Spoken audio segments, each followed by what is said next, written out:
one speaks of governance, one is really speaking of the decision-making processes and the manner of service delivery as practiced by governments and their agencies, the corporate world, and civil society organizations.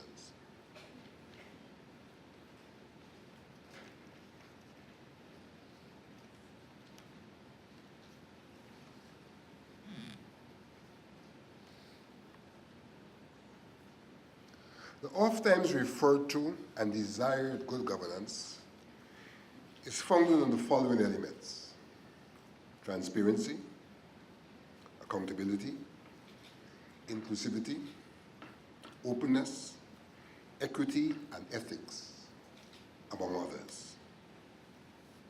Governance is an integral element for which constitutions provide the basic framework. Constitutions themselves are regarded as the people's contract,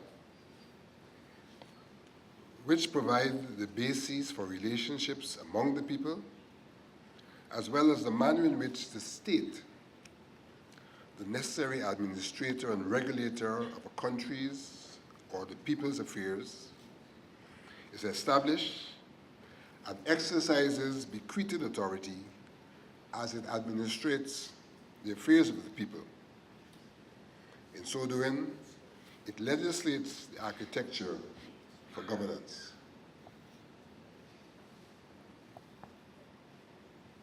As the people's contract, the Constitution should reflect the interests of the people.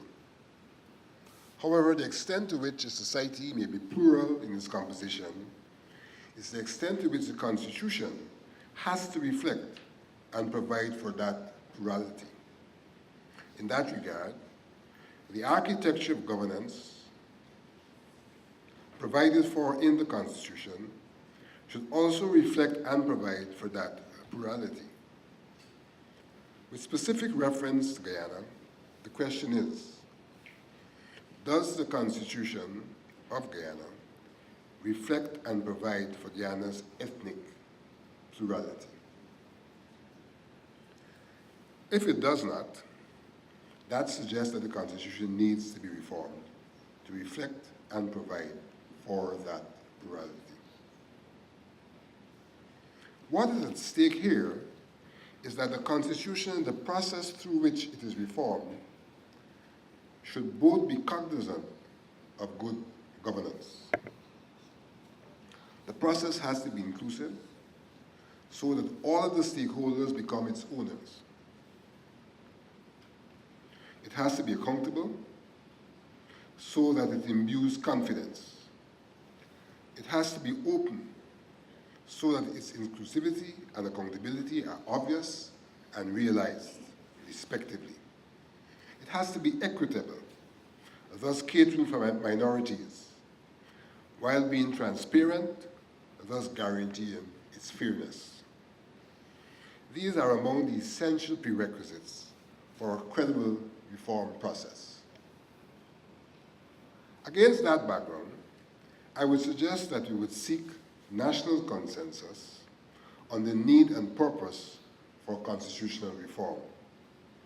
We must determine a priori, the reason why we should embark on the process, and what mischiefs we would wish the Constitution to address.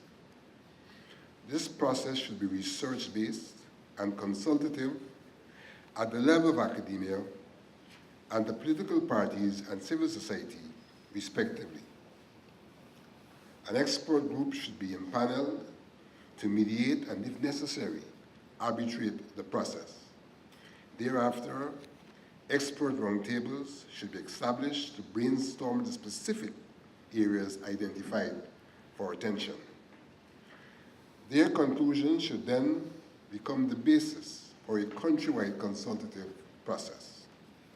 An expert group should then massage the outcomes of the roundtables and the consultative process into concrete recommendations for consideration by a stakeholder reform commission. A team of legislative drafters should then be tasked with the drafting of a new or amended constitution as deemed appropriate, which draft should then be subjected to the required approval process.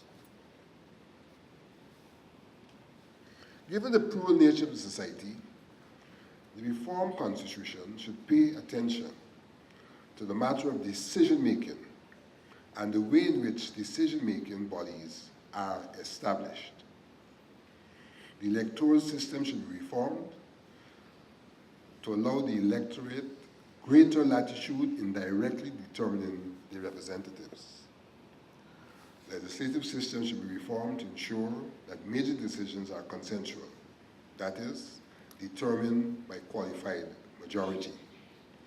The President should be a creature of a legislative qualified majority, with the Prime Minister being head of government and the President head of state, but not titular. There should be mechanisms to ensure that constitutional provisions are honored. This is probably one of the major issues to be addressed, as well as the composition of national bodies, which ever so often are but a replica of the National Assembly. Provisions on good governance literally have to be enshrined to ensure that there is adherence to the principles of good governance. Where the executive fails to act in keeping with the constitutional provisions, the President should be empowered to act, and where he fails, the court should be empowered to take action.